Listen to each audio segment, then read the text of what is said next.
A new article in today's Washington Post reveals details of a 45-minute meeting between then Massachusetts gubernatorial candidate Mitt Romney and a pro-choice lobbying group in 2002. According to detailed notes taken by an officer of NARAL Pro-Choice Massachusetts, in that meeting, Romney said he would be a good voice in the party for their cause, and his moderation on the issue would be widely written about.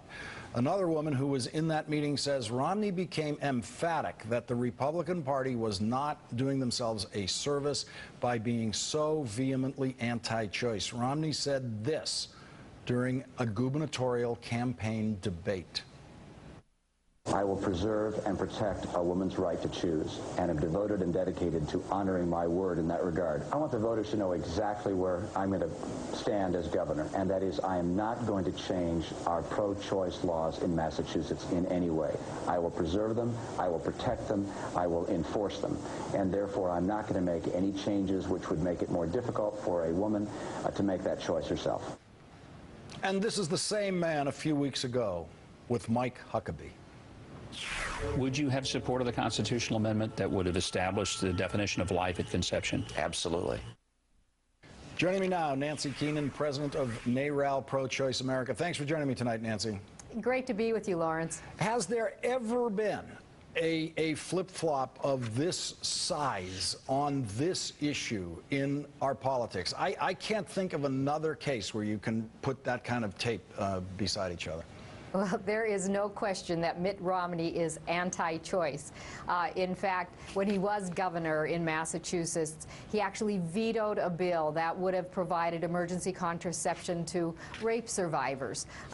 Let's be clear, Mitt Romney has flip-flopped on this issue, and if he were elected to the White House, he would attack a woman's right to choose. Yeah, I mean, I agree with you. I have the feeling that Republicans don't have to worry about him on this issue because he's just one of those politicians where what matters is what he says today. What he says to get elected is basically where he's going to be on this. Well, look, Lawrence, the majority of Americans are pro-choice, and I think they value both consistency and authenticity in their candidate. And Mitt Romney fails both of those tests. He has not been consistent. He is not authentic about it. And again, when we value freedom and privacy in this country, especially when it comes to a private decision like a woman's right to choose, he is advocating for politicians to insert themselves in that most private, personal medical position. And I think he's out of touch with middle America.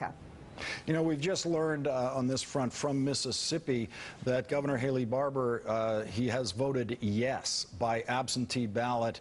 He did that today for the personhood amendment there, which reads, the term person or persons shall include every human being from the moment of fertilization, cloning, or the functional equivalent thereof.